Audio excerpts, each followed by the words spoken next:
Play some changes damn chess. And skeptics bring them up all the time. We can't. In the documentary, we talked about how Kenneth Kitchen responded to them a little bit. I'm But I want you playing to try to add naked. talk about their arguments, why they're wrong, why a conquest makes But you sense. can't see my dick. First of all, one of the things we have to kind of understand is both Bill Deaver and Israel Finkelstein. Yeah, he admits this too. Okay, he admits But you this can too. sure fucking suck it. That in the You 12th suck century, my dick, bitch. late 13th, we do Fucking see the bitch. beginnings of Israelite culture. Fucking bitch. That's agreed. Everyone agrees on that, pretty much. You suck my Deaver, dick, bitch. Finkelstein, Maximalists, across the board, they all agree on that. Okay? The question is going to basically boil down to what is the origin of those Israelites. Okay? Now you're going to get What some people who fucking are bitch. going to go off the sort of the edge and say, well, those aren't the same Israelites as later Israelites, but that's a bogus argument. But Israel Finkelstein and Deaver both agree that those are Israelites. But they're gonna say, hey, it's the 13th century, it's You the 13th, suck 12th my century dick, where we start bitch. seeing this. Okay. Now, in the case You of suck Finkelstein, my dick, bitch. he is going to basically say that, well, it cannot be from an Exodus because the idea of an Exodus is incredulous. You suck my dick, bitch. Now, you read his Israel Unearthed. His argument for this is really quite interesting, which is, he says, well, you cannot You suck imagine my that dick, the Israelites coming out of Egypt would breach the Fucking tough bitch. defenses of Egypt and then basically travel north along the north coast of the Sinai, fighting Ketem fortress to Ketem fortress. There's this heavily report your fortified black ass for road stalling along even the if you north are of white. Sinai to reach Israel. Fucking bitch. You think you're gonna auto-resign and get Well, away with this shit? Okay, you think about that a little. Yes, it might You make better be sense glad at you some moved out level, and but fix then your you go, put your black wait, ass. that's not what the Bible says they did. Fucking bitch. It says they exited via the Wadi Tumalat. There they leave by Pithom. Pithom's in the Wadi Tumalat. Shit. There's only one Ketem fortress there. And that's the city You of suck Pithom. my dick, bitch. But Pithom had a massive Semitic population.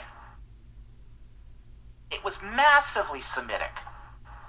It was friendly You suck territory. my dick, bitch. Essentially, the Israelites chose that path to pick up people along the way. And that wouldn't have You meant suck my any dick, meaningful bitch. resistance. Okay, so they go out into the basically suck the my wilderness dick, of Pithom bitch. at that point. Now, it tells us that they go north towards Migdol. Okay, and that's that along that border fortress. And that's where the Reed Sea event happens. But afterwards, they go south. They don't keep going along that northern road. After the Reed Sea, they turn south and cross at Rephidim, which is the Wadi Faran. Come on, you dick sucker. That's in the middle of the Sinai. There's no Egyptian forts there. Move, you bitch. There's no resistance there.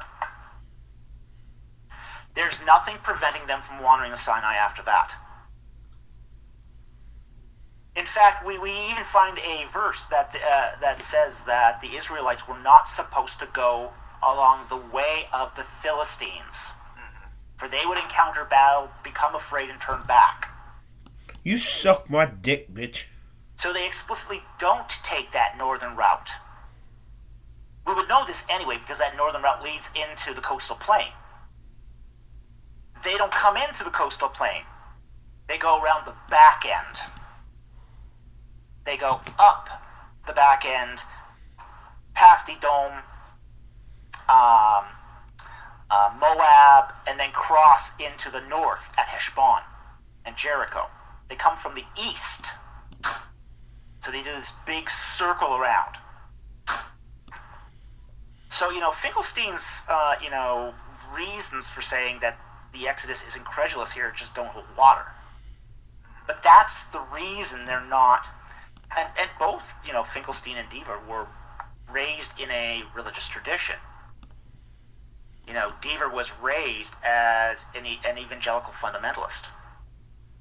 So he's got that sort of that mindset of, 1400 BC, that's the Exodus. Finkelstein was raised as an Orthodox Jew. Fucking He's man, also I'll got go that for this. 1400 BC Fucking bitch. Exodus as a mindset as well. Interesting. Yeah. They're both have that vision, that You sort suck of my that dick, bitch. training that's almost a caricature of the Exodus.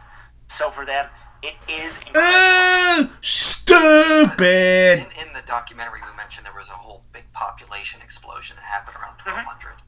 They try to argue that maybe Stupid some fucker. earlier Israelite villages, like 35 or so, showed up about a century earlier, like at the beginning of the 13th century BCE, before the Exodus would have happened. Is Come that on, true, bitch. or are these villages dating them as a little bit, Well, it's very tricky to date these things. Okay. Right, that's what I was trying to get at. Yeah, it's very tricky to date these things, and we usually, even with the dates we have, say plus or minus 50 years here, because the material culture isn't a quick transition. They're occupying these cities. They're using their houses. They're not destroying these cities. They're moving in. And basically they move into Canaanite houses, eat off of Canaanite cutlery and pottery. They're eating Canaanite grapes. They're just moving in and making themselves at home. So because of that, they're using the stuff that's there for as long as they can. You So we do suck see my that some dick, of that bitch. transition gets We're kinda playing patty shady. cakes all night It's kind long. of difficult to say Fucking because bitch. the transition isn't a clean cut. Now we will see,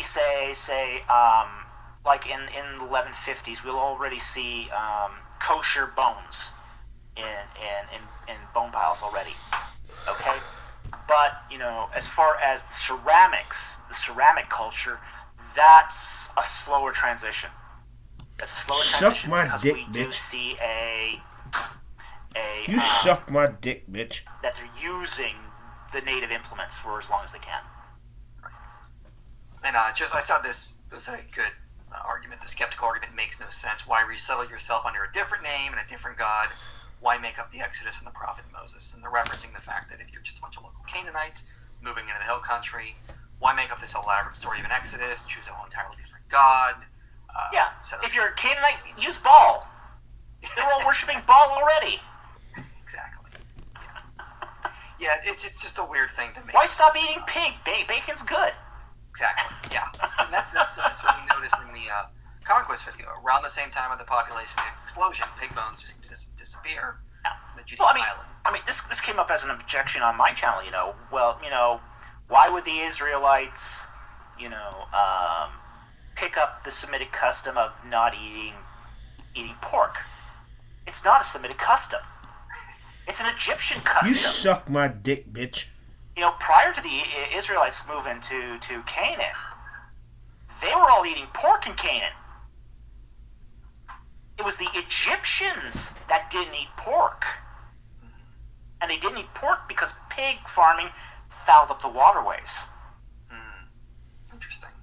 So the sons of Israel, they're bringing that custom of not eating pork with them into Canaan. It's not a Canaanite custom. It's an Egyptian custom. Yeah, it just seems like everything. Come lines on, up. dick Mars sucker, and abandons. move. 40 years or so later, you have the population explosion, and there's all Fucking these dick Egyptian customs sucker. tied to the Exodus. That being one of them. It's all very interesting. Shit. So yeah, it just I don't know why skeptics cling to Deaver and Finkelstein so much, and this idea that it's this Canaanite. Well, Deaver's changed his thinking a lot too. He's not as minimalist as say Finkelstein is. Interesting. Come on, you fucking And dick Finkelstein sucker. has he's You had suck some my difficulties dick. trying to maintain his minimalism, as the shovel turns.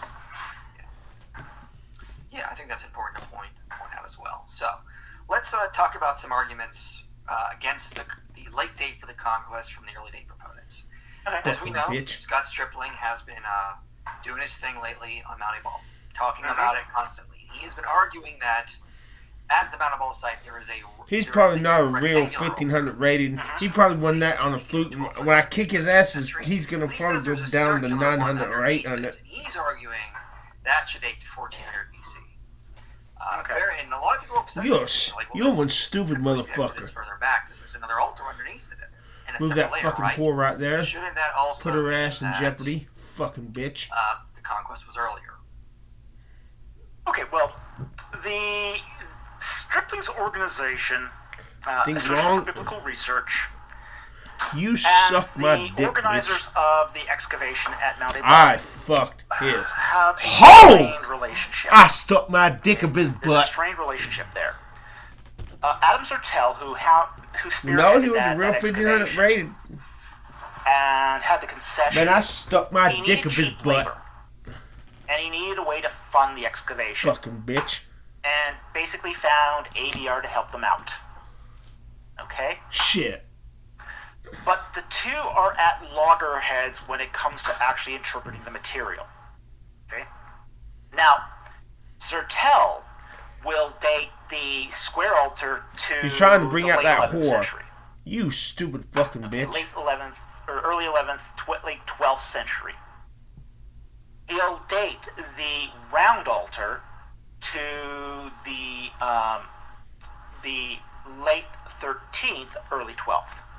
So they're 50 years apart. You suck my They're dick, 50 bitch. years apart, according to Zertel. Now, where does Stripling get the date? Or I should say two.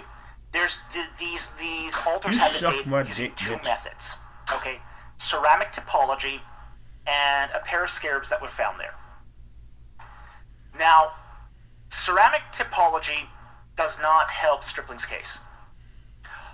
All the potsherds, without exception, at Mount Ebal Fucking bitch. date to late Bronze 2B, early Iron Age 1.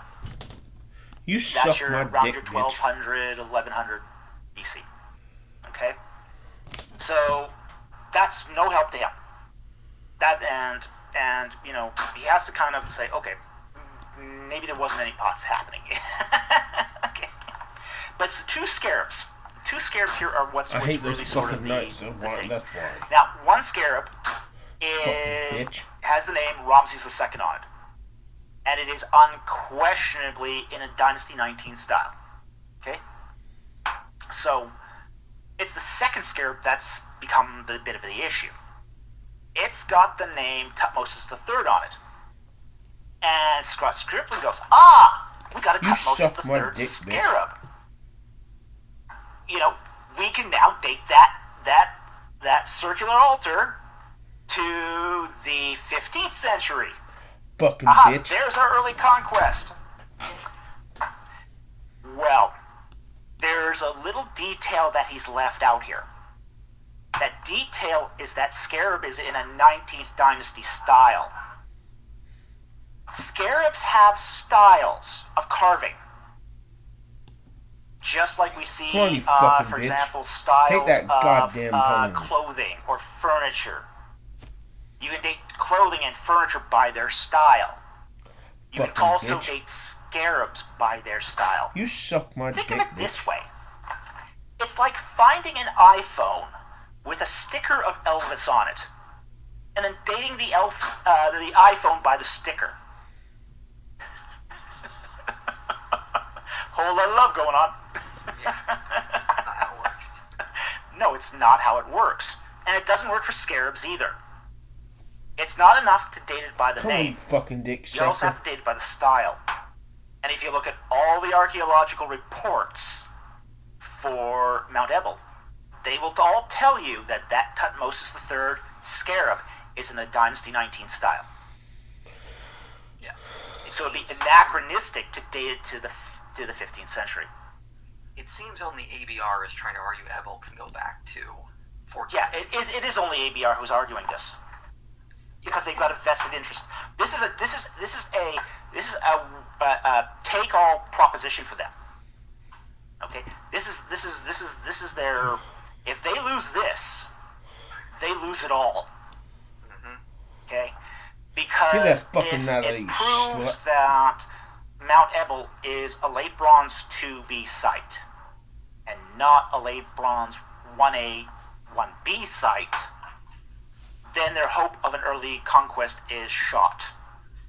If the hope for an early conquest is shot, an early date of an exodus is also shot.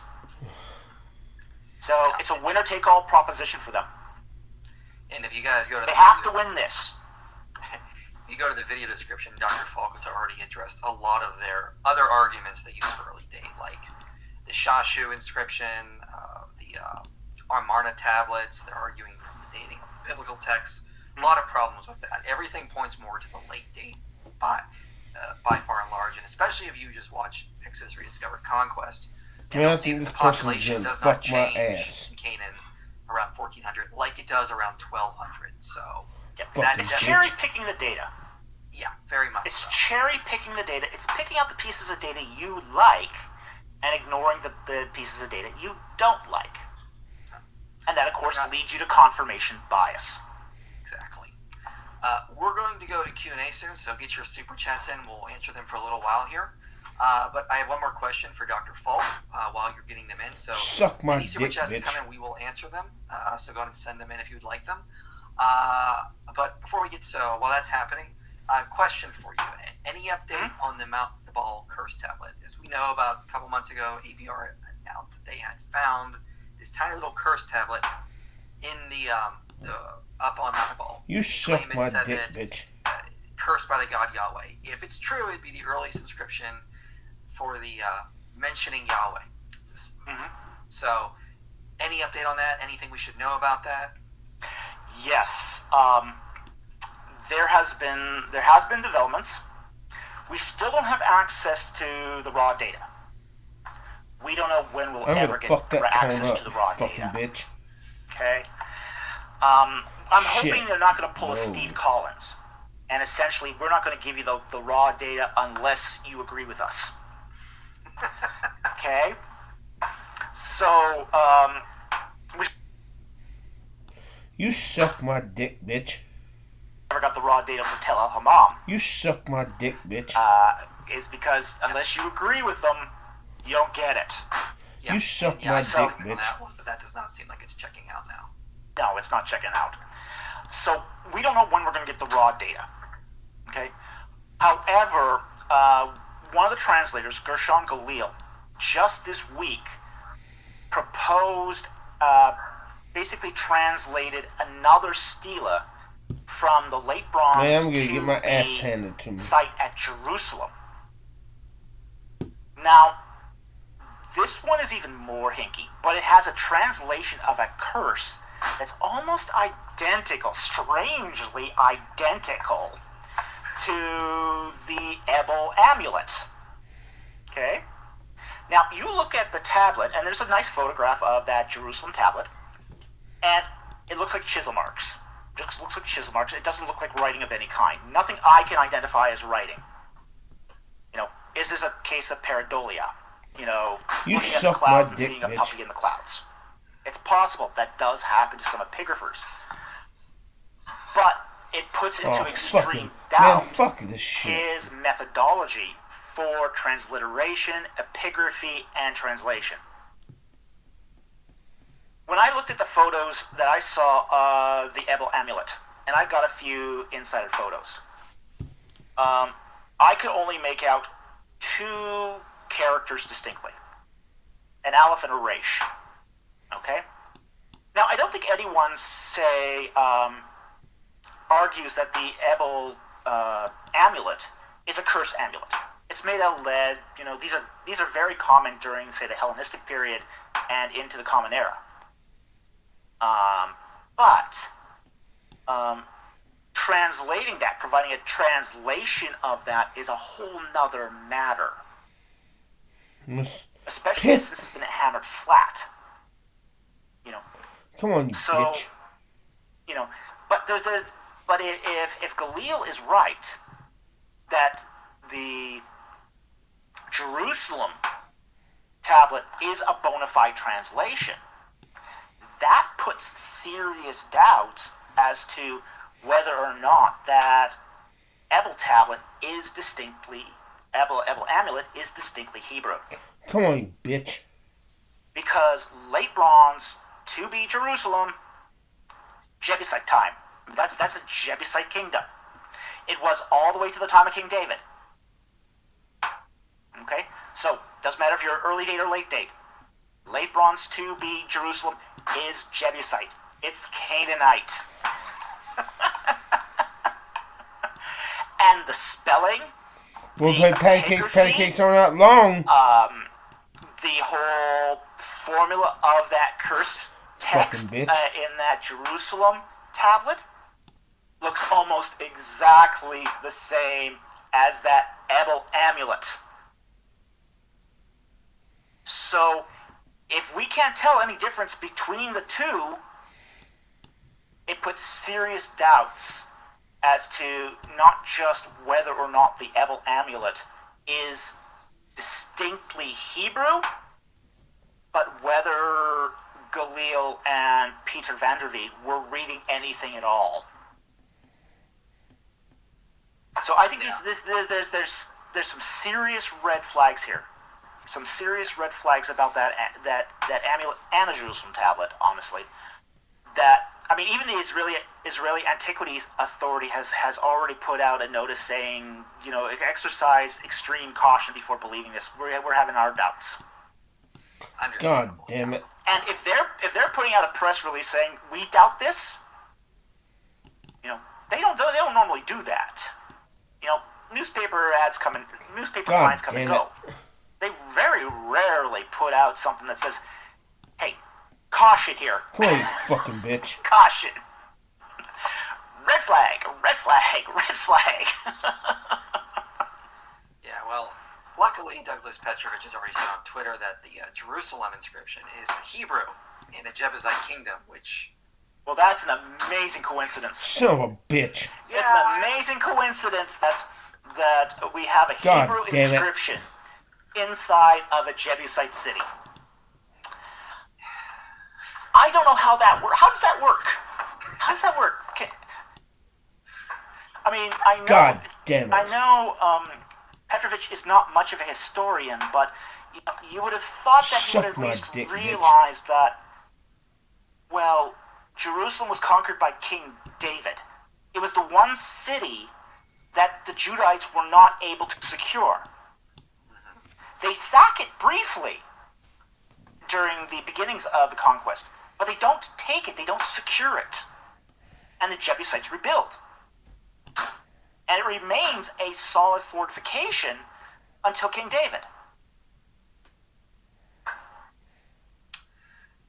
This is just basic biblical history.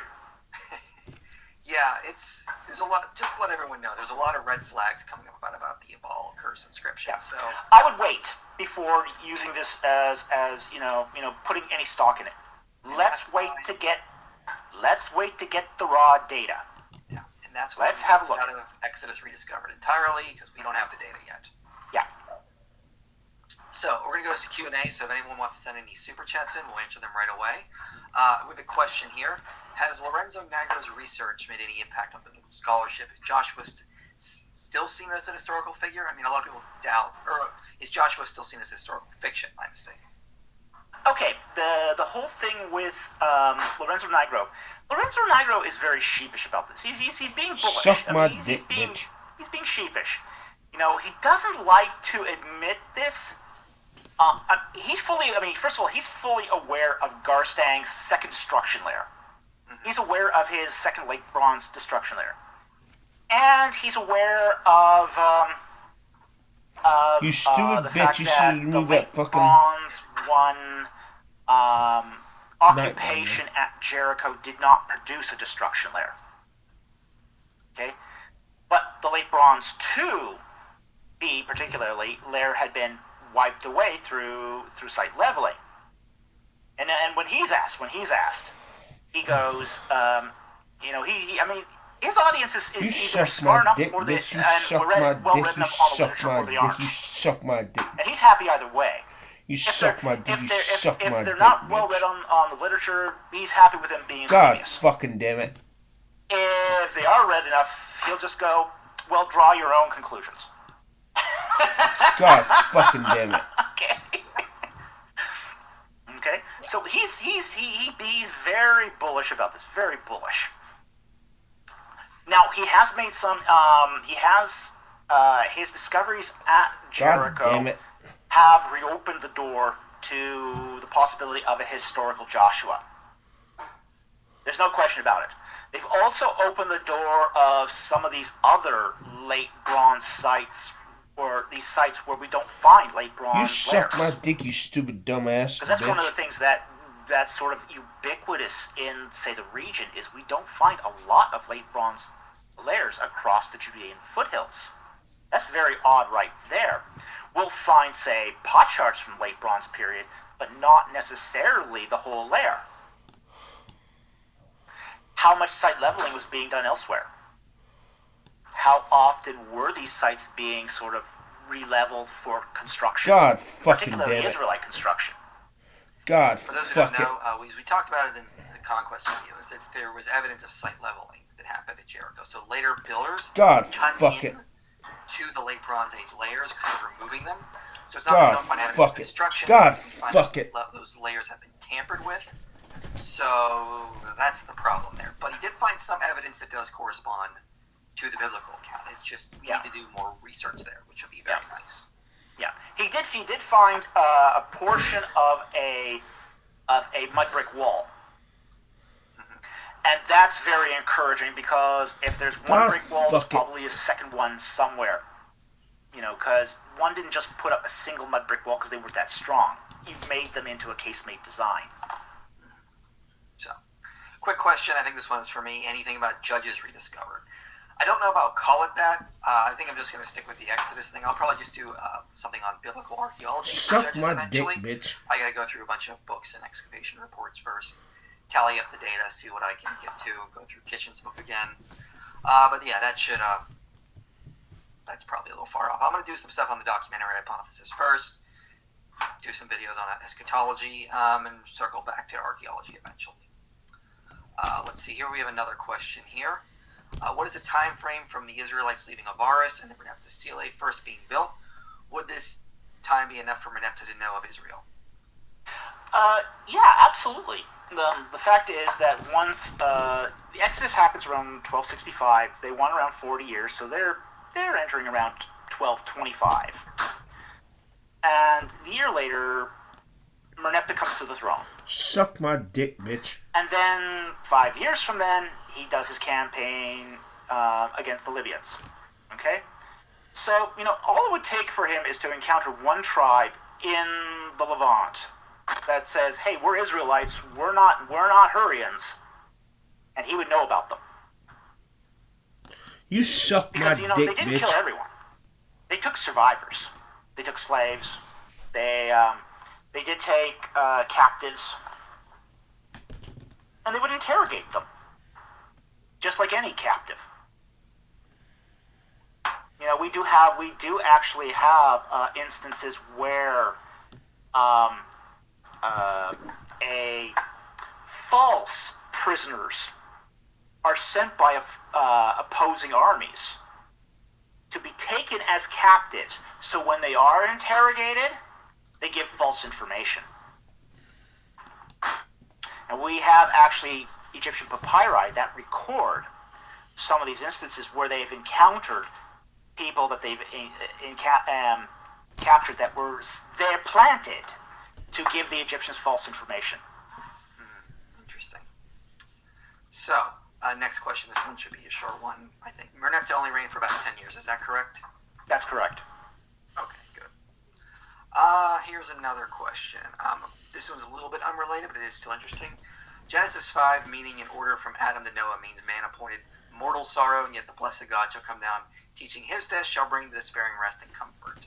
Have you heard this theory? No. I wouldn't place much stock in this.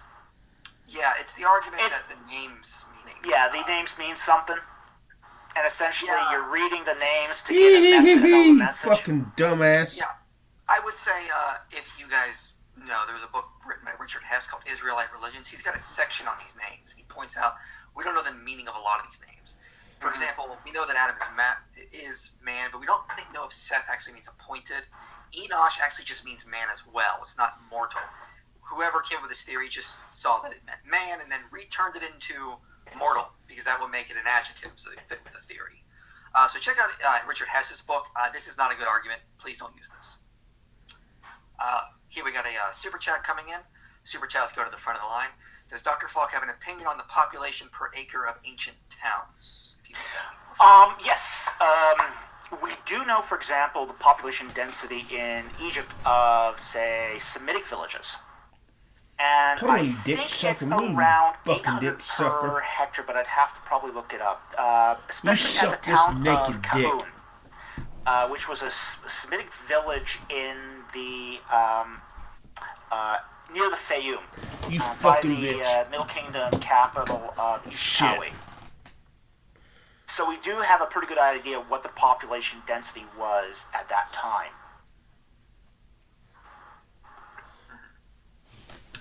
So just so you guys know, Dr. Falk does live streams on his channel weekly. So if you have a question, go to subscribe to his You channel. suck my dick, Tune in bitch. for the live streams, and you can ask him. He goes through a lot of questions. I've sent people there. So be sure to go and make sure you subscribe. And if you have any questions that are going to come up later, you can always ask him during these weekly live streams that he does. So another question I have here for you. Have you guys talked about the census numbers yet? I don't know, have we talked about the census numbers yet? I mentioned it briefly. I finally took that mentioned fucking it briefly whore. in Exodus Rediscovered that Mitchell Medine, I believe, argued that they're very symbolic. These are not actual facts. I think. I mean, first of all, I think we are talking about here the groups of clans. You know, each tribe has a certain number of clans. You I dumbass, don't think you it's should thousands. move that whore right I here and think put my asshole what in we're check. talking about here, because Israel is a Stupid clan-based fucking society. bitch. That LF, I mean, we know that LF has a really broad range of meaning. It doesn't just mean thousand. It means army, contingent, division, clan. Even it can even extend to clan. Okay. So when I look at, say, the census numbers that we find in the Book of Numbers, both in, I think it's 2 and 25, they have two separate census, one at the beginning and one at the end. The remarkable thing is that the number of clans don't change, fundamentally. And that's really to show that the clan structure had been preserved throughout the wandering period. So that's really part of the census numbers, is to really show clan integrity. It's really not to show the numbers of people. It's to show the clan integrity. That it was maintained even despite the fact that one generation completely died off and was replaced by another. I think that's a good point. So we got a couple of super chats that came in all at once, so I'm going to go through some of these here. Shouldn't the pork taboo have been begun with the law being given? Why was it before? Will you talk about so the second question, will you talk about the Davidic kingdom? How do you read a lot of the Old Testament? So a lot of questions here. I'll answer the last one. How do you read the Old Testament? You study it, you read scholars, read commentaries, follow scholars like Dr. Falk. Like that's why I changed my view in the early days, because scholars corrected me. That's the way you do that kind of thing. When you talk about the Davidic kingdom, Dr. Falk talks about that sometimes on his channel, on his Q&As. I'll eventually do a video on it in the future. I just haven't got around to it yet. Do you want to tackle the first two questions there? Sure. Move your Why black was it ass. taboo before? Again, we already touched on that. Pork farming I fucked pollutes his waterways. All you have to home. do is walk by or drive by a pork farm in the United States, And this black and ass it's a bitch was rank smell. stupid. Nothing smells worse than a pig farm. And if you're downstream from a pig farm, you are not a happy camper. Okay? It smells bad. There's no No two ways shit, about it. Sherlock. It just pollutes waterways. And because you had so many people in Egypt dependent upon canals for their water, going deep inland, if you had a pig farm upstream, that was not polite to your neighbors. Okay? So, the pork taboo is coming out of that environment. Now, when we talk about the giving of the law, we are not talking about something that is just done by a divine fiat. Okay? God is not just saying, okay, all of these laws are from scratch. You never heard of these laws before. You never had any of these customs before. What God is doing is basically saying, okay, this custom is good, continue doing that. This custom is bad, stop that. Okay? You're not eating pork already, continue doing that. You're whoring around with your neighbor's wife, stop doing that. Yeah, it's not like all these things had to be given de novo. No. These things could have been drawing from the culture. God, You suck my shows dick, up, he bitch. works with the people where they're at and tries to Yeah. bring them to a better place. I mean, You Lots suck of my the priestly dick, bitch. purification rituals are the same as the Egyptian priestly purification God, rituals. fuck it. The ritual bathing, followed by the putting on of clean clothes, Shit. and avoiding wearing animal products when you go into a temple. Egyptians did the same thing. Now, there's some things the Israelites didn't do that the Egyptians did, like they didn't shave, they didn't wash out their mouth with natron. Now, some of that is the fact that beards were part of, say, the culture of Semitic culture. And to lose your beard as a man was part of, it was a sign of shame in a Semitic culture. So they didn't practice that. As far as washing out their mouth with natron, well, Israel does not What have the a supply fuck is of natron. natron? So that would have been impractical in Canaan. Whereas in Egypt has lots of natron. Interesting. So, thoughts on Sinai. Thank you for the super chat, Leonardo. Not sure what you mean. Anything on Sinai? Yeah, absolutely. It was a savanna. It wasn't a desert. Some recent research I did on, say, the climate of Sinai has shown that by the time we get to the late Bronze Age, we have to remember, back in the Neolithic period, Sinai was covered with green fields and forests. Ooh, I just Okay? eared your rook. Even the Sahara Desert was a savanna. Okay? During, say, the end of the Old Kingdom and the end of the Neolithic wet period, all that dries out. First the Sahara, then the Sinai. And what happens is, by the time of Moses, it's a savanna. It's not a desert at this point. It's not like the desert of today.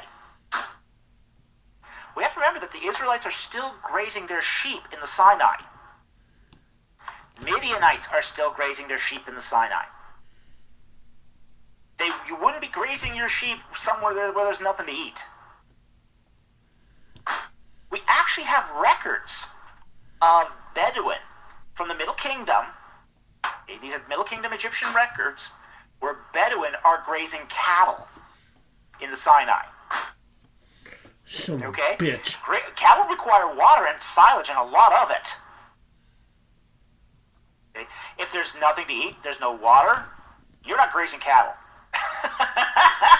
Okay? You're just not doing You it. fucking son of a bitch. But by the time of, say, 700 years later, when you get to the time of Moses, you can't support cattle anymore in the Sinai. There's enough silage, there's enough water. So they have to go do sheep and goats instead. But there's still enough, grasslands, acacia trees, almond trees, to not only say, graze their sheep, but they can also build things like the Ark of the Covenant and the Tabernacle as well. Interesting. Awesome. Another question. You guys subscribe to pre-Atomism. I think this is the idea humans existed before Adam. I do, following Heiser's argument on this. If you want, check out my Genesis 1 to 11 series. What about you, Dr. Falk? What is your view on I don't comment on this. Awesome. All right, moving on. Look, my view on Origins is this. I'm staying out of that game. That's a smart move.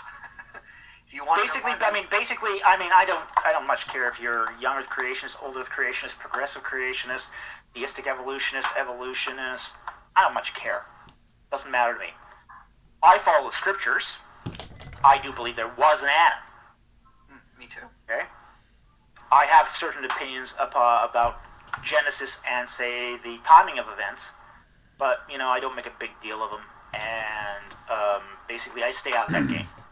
There's nothing that compels me. Here's one of the things. There's nothing that compels me to choose a scientific compatibilist point of view with the Bible. It's an ancient Near Eastern text. And I'm reading it as ancient Near Eastern text. And I'm not trying to compatibilize it. Good, yeah. And again, if you want to know mine, just see my Genesis 1 to 11 series playlist on my channel. You'll get a lot of info there. This is a good question for me. Thank you for the super chat.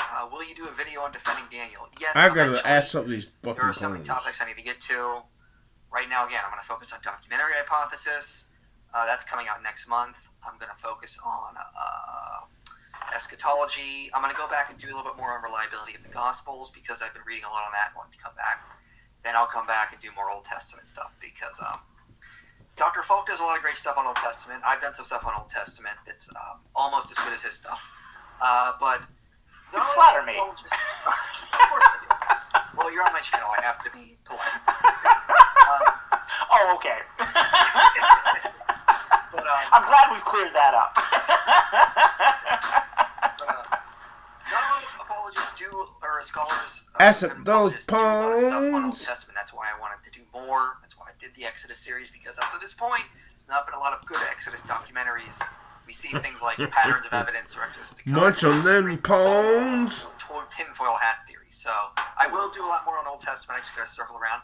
But before I do Daniel, I want to do a video specifically on eschatology because I think we have been misunderstanding You prophecy. suck my dick, I bitch. think we misunderstand the ancient Near Eastern context of prophecy. I'll just say this. I've been reading up some stuff that scholars know that prophecy was conditional. We tend to read prophecy almost like it's fatalism. There's a lot more we need to study with regards to prophecy before we can even get to the book of Daniel. So I'll leave that there. Here's a question. Thank you for the super chat. Wasn't the custom of time that if a nation's people conquered the surrounding area of a city, but not the city itself, then the conquerors would raise a stele in the city and tax them? Well, we do have to remember that Egyptians did that. I mean, the Egyptians did that, but we have to remember that usually that came with the conquest of a city. Now, there's a difference between conquering a city and destroying it. The fact is that the Egyptians, they would conquer a Wow, city, put your black ass for stolen. and then tax it. Because for them, they're trying to shore up 3,000 years of inflation. The Egyptians really weren't interested in empire. They weren't interested in empire. Empires are expensive. Okay? Egypt has a huge inflation problem, and Wolfgang Helck did a series of books that chronicles the price of goods over time. What a bunch of And niggers. you can just see things getting progressively more and more and more expensive over time. You know, one of the reasons why Khufu was able to make the Great Pyramid was because labor was so cheap. The kings of the Middle Kingdom couldn't make a pyramid like that anymore, and certainly not out of stone. They had to resort to mud brick, and lots smaller. And it was just pure economics. But when you get to the New Kingdom, they can't even afford that anymore. That's why they start doing these rock-cut tombs in the Valley of the Kings. It's economics. Things get so expensive. In fact, during, say, the time of Ramses III and Ramses IV, you've got hyperinflation. God fucking damn it. So much so, it causes instability in the kingdom. Goddamn pong like that. So they're using these hegemonic states, like the Levant and like Nubia, to shore up their economy. Bring more goods in to lower the price of everything. That's what they're doing here. This is why, say for example, Egypt comes in to a place in Levant. They will surround it. They will say, hey, you know, it's better off for you just to be taxed. Better off to be taxed. We can destroy your city if we want. We don't want to destroy your city. We want to tax you. And then we'll go away. And you can squabble with your neighbor all you want. Sort of like Which is exactly, it's exactly what happens in the Amara letters. Is Akhenaten is collecting tribute and letting the little city-states in Canaan fight amongst each other. But that's because they're shoring up an economy. Now, later on, Assyrians and Babylonians are going to come in and they're going to set up empire. The Philistine cities are going to revolt against, say, the Assyrians, the Babylonians, and the Babylonians are just going to destroy their cities as a punitive measure. Egyptians aren't doing that. They aren't doing that. They're not doing this for punitive reasons. They're not doing this to maintain control. They're doing this for economic reasons. So they want to take a light touch on everything. Very, very well said. Thank you for the super sticker, Jamie. Appreciate that. Also, he also said, "I am the law." Awesome, man. Sure. Elijah B. Thank you for the very generous super chat here. Could the Israelites have understood the distinction between Yahweh and His glory, angel, spirit, etc., in the context of Egyptian theology and the concepts of gods having multiple parts like Ka and Ba that can act independently? Well, it's hard to know exactly how they understood that. We do kind of get the impression that monotheism, the whole concept of monotheism, is actually coming out of, say, the Ten Commandments, the law. It's basically the first expression of transcendence that we find in Israelite theology. Where it says, God made the heavens and the earth, 6 days He worked, and then He rested from it. The idea is He's doing resting, taking His rest outside of creation, apart from it. And once you've got transcendence, and you combine that with monolatry, the idea that you can only worship one God, the whole artifice collapses into monotheism proper. So, when they're coming out of Egypt, they are understanding gods and, angels as basically other kinds of gods. Because in Egypt, Necheru, which is the Egyptian word for gods, applied to anything from their highest god Amun-Re down to some shadow they find in the corner of their rice bin, the grain bin. It's just any spirit was a Necher. They didn't have a separate word for angels or demons. They were all gods. Yeah, and I think that's an important point because a lot of people try to argue the Old Testament teaches polytheism, and no, it teaches there's multiple Elohim, which just means any being in the spirit realm. It's monarchical monotheism is what it is. Yeah. And that's what it is. It's monarchical monotheism. The idea that there's one great, infinitely powerful God, and then all these other spirits that are much lesser. That they're not ontologically or by essence God. Come on, bitch, move. But they're more powerful than you. Or at least can make a mess of your day. So Jamie says weekly Sabbath, plausible origin on Old Earth creationism. I know Dr. Falk wants to stay away from that. I'll just say, yes, if you take John Walton's view of Genesis 1, you can have an understanding of the weekly Sabbath just fine. You can see my Genesis series that does that as well. Super chat, just wanted to support the channel. Appreciate that. Thank you so much for the super chat. I did have one more question for you, and then we'll close everything out. Okay. Somebody had, where is this? This was earlier, but I saved it for you. Dr. Falk, well, there's no you in your name, but do you have a book, and where can I pick it up? Yes, I do. I have a book. It's called You Can Kiss That Fucking Whore Goodbye. Egyptian Context and Illustrated Journey. Let's see if I can grab it here. All right. Oops. That's the cover. There it is. All right. Got my name at the bottom there. Okay. It can be. You can buy it at ChristianBooks.com. Amazon carries it. Even Walmart carries it. Hey, if your book's at Walmart, you've made it.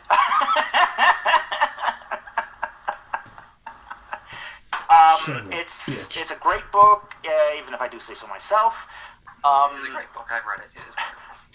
It has over 100 illustrations. Most of the photography is original, so that's all my photography for the most part. So I believe I have 99 photographs in there. So it's richly illustrated. It's a beautiful book. It was originally published by Hendrickson Publishers. It's now published by Tyndale House, and they did an excellent job printing. They just did a magnificent, beautiful, beautiful job of publishing. Interesting. any future projects coming up, anything you want to plug? Again, your Yeah. channel linked in the video description, Ancient Egypt, the Bible, subscribe. But go ahead. Well, we would like to, at some point, do a book on the Exodus.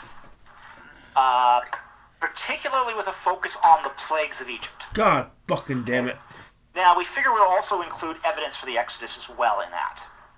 So we want to start looking at that project. Now, we started getting a fundraiser going on this, but we still need more support in order to complete that project. I will add that to the video description after the hangout, so people can go and donate to that as well. If you want to help support, get a good book on the Exodus, not, again, fringe stuff like Patterns of Evidence, then you want to support that as well. We need this. We need a good book on the Exodus. It's something that can be understood at a lay level. Yeah, I think that'd be absolutely wonderful for sure. We definitely need that. So with that, I'll close it out. I'll let you guys go again. Dr. Falk does live streams every week on his channel. If you go subscribe, you can tune into those, send a super chat in, and so if you have a question that come up later from watching this hangout or from watching any of the Exodus Rediscovered Suck videos, my you can go dick, there and ask bitch. him, and he will answer all your super chats. So with that, thanks everybody for coming. Check out the 3-part series of Exodus Rediscovered to get a whole list of the evidence, cover more objections there, try to give the best case for the Exodus out there. And Dr. Falk, thanks for coming on the channel today. We really appreciate it. Thank you very much. My pleasure. All right. See you guys next time.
Good evening, folks. Ken Hovind here in the crew at Dinosaur Adventureland. Don't have a no, brother. Am I supposed to have one? Okay. It is January 13th, 2021. I never knew I'd make it this far. Man, we're the folks who believe the Bible is true. God made everything in 6 days. Dinosaurs lived with man. So we started Dinosaur Adventureland to give God the glory for his creation. We are 1 mile north of downtown Lenox. Good luck finding Lenox. Just off I-65, straight north of Pensacola. Come on up. You know, in Matthew chapter 28, the 11 disciples went to Galilee to a mountain Jesus appointed, and when they saw him, some worshipped and some doubted.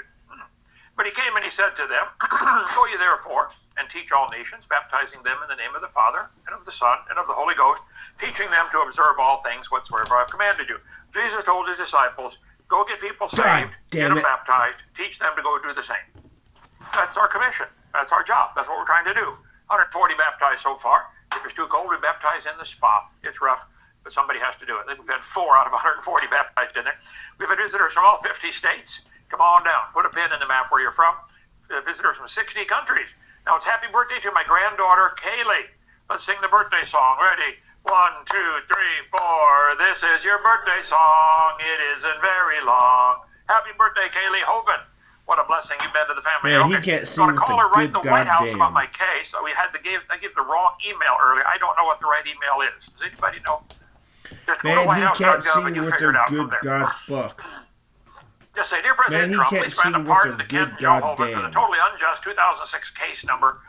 Also, please investigate why it's taken 7 months to process the case. Claim. Paul, is that still Fucking going bitch. Shit. He's being that fucking whore. The second amended complaint. So, on? The motion Suck from my the dick, to try bitch. to prosecution. Well, the defendants, yeah. got together and convinced the U.S. attorney to try to put an article together or a brief together to have Why would they dismiss it? They claim that they're. You want to get up here and tell everybody? Yeah. Because you're involved in this case too, like heavily involved. Okay. They claim that Pan over there. Yeah, okay. that all the defendants were acting within the law. Oh, Now, our position is that none of the defendants were acting within the law. right. They claim since they're acting within the law. All right. Well, thank you, brother. We'll have a lot of animals like they Okay, sounds good. Appreciate it. Thank you, brother. Okay, let's see. Back to the Jesus used nature to teach spiritual lessons, and that's what we try to do here. You We have all suck kinds my of lessons dick, where we bitch. teach, consider the lilies, consider the sparrows. Come on, take the tour of Dinosaur Adventureland. It's all free. We have our bird feeder there out of the old satellite dish. That turned out pretty good, brother. Still need a better head. Don't we need something like a dome or something? We'll work on that. Okay. Willow, deep roots. Boy, if you want to serve God, you better get some deep roots. And tough times are You coming, suck folks. my You dick, better get bitch. some deep roots on planet Earth here. Let's see. We even have the corkscrew willow. Go to the ant, thou sluggard. Consider her ways and be wise. Let's see. It has consider the heavens. We're supposed to consider natural things. You didn't see the corkscrew willow yet, did you? Everything about it is screwy. The branches are screwy. The leaves are screwy. Everything. I know some people like that. Have you met anybody like that? Everything about them. Consider the lilies. Consider the ravens. Anyway, we have day one. Let there be light, and you can come see our science center and take the tour. It's amazing. It's all free. We just want to help teach give God the glory for His creation. Lots of science demos on light, electricity, magnetism. James, you got some more we want to add there, right? Day one. Oh yeah. Oh yeah. We have just begun. Day one. Day two, we made the air. Bernoulli blower, Venturi vacuum, the Tesla coil, in day one, all that stuff. The Taurus cannon shoots us more. We've got to build a tornado. Yeah, build a tornado right inside. I like that idea. Our hyperbaric chamber on day three, he made the trees. Anyway, you take the 6 days of creation and the day of rest and give God the glory for it. All the stars, all the planets. We'll be talking about that I didn't tonight see that in the fucking Whack and shit. Atheist coming up soon. He made the fish and the birds out of the water on day 5, made some more out of the land on day 6. We'll talk about that in a minute. Dinosaurs always lived with man. They did not live millions of years ago. And reptiles never stopped growing. Never. So if they could live to be 900, like the Bible says people did, they'd get to be really, really big. This poor guy died, but we kept him in the jar. So he's still a demo about dinosaurs for us. Okay, we covered all this the other night. Let me get through all the pictures here. Stuff you'll see around Dinosaur Adventureland. A lot of hands-on activities. We want the kids to leave here saying, wow, that was fun. I think kids ought to leave the science center with their hair singed and their clothes kind of ripped and say, whoa, that was cool. Push that button, watch this. God fucking damn it. Relies in the textbooks. We have tens of thousands of fossils. All kinds of cool stuff you can come see. The petrified closed clams, geodes like crazy. Brother, how many geodes are there up by your house? How many what? He's got geodes up there in Indiana. Truckloads. Probably a billion. Geodes. You brought us some huge geodes out here. Got to get a big rock saw and saw them in half. Mammoth teeth, demos about this. Look, we covered all this the other day. Let me get up to where I want to go tonight. Let's see, our taxidermy collection is amazing. So if you missed all that, check a week ago. Okay, where am I supposed to go? Right, no, right here. By the way, I was high school champion in chess. I learned the secret. Try to get the tall one. That's how you win. Yeah. No Cypress shit, knees. bitch. We got all kinds of peacocks. Got to get an albino peacock. Joe, you ever see an albino peacock? In Washington. That's a long drive. Huh? California, Washington. Oh, California, Washington. Okay. Jared, bring it back next time. Okay. Well, we need an albino peacock. Okay. Let's see. The cool science demos. Come help us. Fucking bitch. Visitors, Joe and George both got to talk. Let's see. We always needing tools. We have 40 You projects suck my going here. If you dick, have a bunch of bitch. tools sitting around or electrical wiring that nobody's using, gathering dust, bring it when you come. Any kind of stuff. Construction type stuff. We're always needing that. Wiring. Solar panels. Yeah. Let's see. Our You new suck tech guy. my dick, Let's bitch. see. New set up here. Steve, you're doing an awesome job. Let's see. Right here. Huh? That's the old new set. That's the old new set. Okay, down there. Still need a couple of wood stoves God, for the heat for the fuck it. cabins, and right there. Tonight, Whack and Atheist Wednesday with Dr. Kent, the Science Gent. We've been looking high and low for one functioning brain cell in those who believe there's no God. Can't find any. I think it takes a special kind of dumb to believe the world made itself with no designer. You have to have help to be that dumb. Anyway, we can't detect any brain waves either, so we're going to try to stimulate the brain with cell regeneration and whack an atheist. Try to get you, let's see. We have the original whack an atheist hammer.